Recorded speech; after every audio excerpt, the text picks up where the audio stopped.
Hello bachcho, let's read the question. Statement 1 says ozone is a powerful oxidizing agent. Statement 2 says ozone on decomposition liberates atom of nascent oxygen. So here the reaction has been given where the ozone decomposes to give a molecule of oxygen and a nascent atom of oxygen. Now option A is both statement 1 and statement 2 are correct. Option B says both statement 1 and statement 2 are incorrect. Option C says statement 1 is correct and statement 2 is incorrect. And option D says statement 1 is incorrect and statement 2 is correct. Now first of all हम ये समझेंगे इस question का जो की concept है. तो इस क्वेश्चन में जो दो स्टेटमेंट्स हैं उनमें एक तो बताया गया है ऑक्सीडाइजिंग एजेंट के बारे में. तो ऑक्सीडाइजिंग एजेंट क्या होता है? ये वो सब्सटेंस होता है जो गेन करता है इलेक्ट्रॉन्स को इन द केमिकल रिएक्शन, और ये क्या करता है? ऑक्सीडाइज करता है दूसरे सब्सटेंस को जिसके साथ ये रिएक्ट कर रहा है.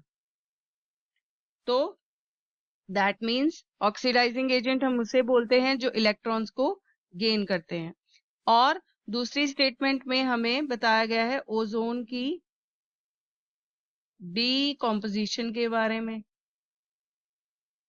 तो जो डीकॉम्पोजिशन जो होती है ओजोन की, उसमें बताया गया कि एक मॉलिक्यूल ऑक्सीजन का बनता है और एक नेसेंट ऑक्सीजन एटम बनता है.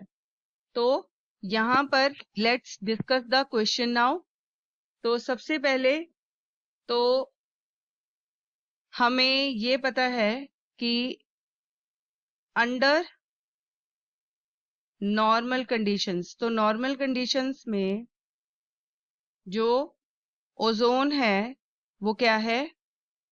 एक स्टेबल मॉलिक्यूल की तरह काम करता है. तो यहाँ पर अब ओजोन जो है ये कैपेबल होता है इलेक्ट्रॉन्स को एक्सेप्ट करने में. तो ये क्या करेगा? ऑक्सीडाइज करेगा दूसरे सब कंपाउंड्स को. कैसे ऑक्सीडाइज करेगा? By giving oxygen atoms to these compounds. तो ऑक्सीजन एटम को देकर ये क्या बनेगा? एक ऑक्सीडाइजिंग एजेंट है. तो इसलिए हम कह सकते हैं कि ओजोन क्या है? एक स्ट्रॉन्ग ऑक्सीडाइजिंग एजेंट है. तो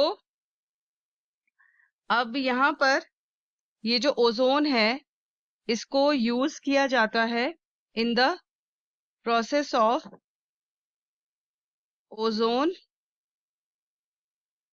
ब्लीचिंग, जिसमें ओजोन जो है वो एक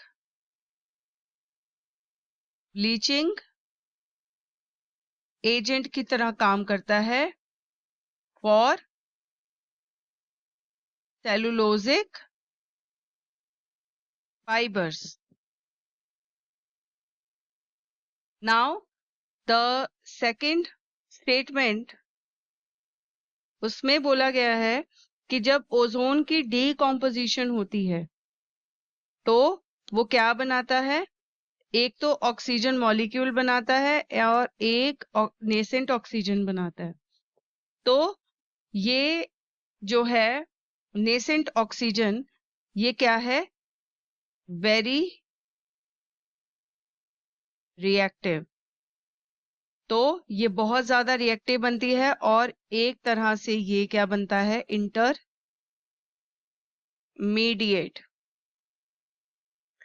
तो सबसे पहले तो ये बनता है स्टेप। उसके बाद ये जो नेसेंट ऑक्सीजन है ये फिर से ओजोन के साथ रिएक्ट करती है और 2 मॉलिक्यूल्स बनाती है ऑक्सीजन के। क्योंकि ये ज्यादा रिएक्टिव होती है, ये फिर से ओजोन के साथ रिएक्ट करती है और मॉलिक्यूल बनाती है ऑक्सीजन के और ज्यादा। तो इसी वजह से ये जो है प्रोसेस चलता है डिकम्पोजिशन का। तो यहां से ये भी जो स्टेटमेंट क्या हो जाएगी, ट्रू हो जाएगी। यानी कि हमारी जो दोनों स्टेटमेंट्स हैं वो ट्रू होंगी। और यहां से हम कह सकते हैं कि ऑप्शन नंबर ए जो है वो हमारा करेक्ट ऑप्शन होगा। I hope you have understood this answer very well. Thanks for watching.